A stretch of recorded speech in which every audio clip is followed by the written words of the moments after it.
Ma'am, diretsahan tanong, umpisahan natin, ilan ang butas ng Skyflex? Butas ng Skyflex. Kaya mo ba sagutin? Sasagutin mo talaga. Okay, so yung isang Skyflex may 3 sections. Okay. Per section may 18 butas.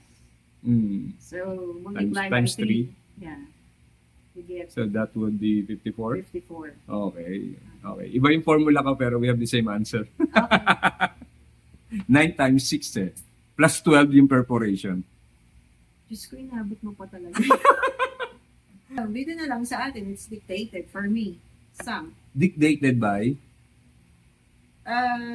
The society.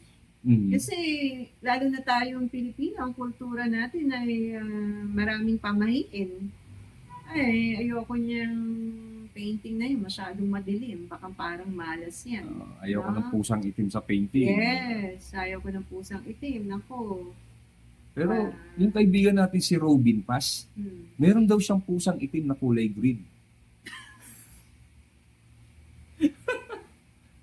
Nakita ko dun sa comment niya. Ay, nakita ko rin yun.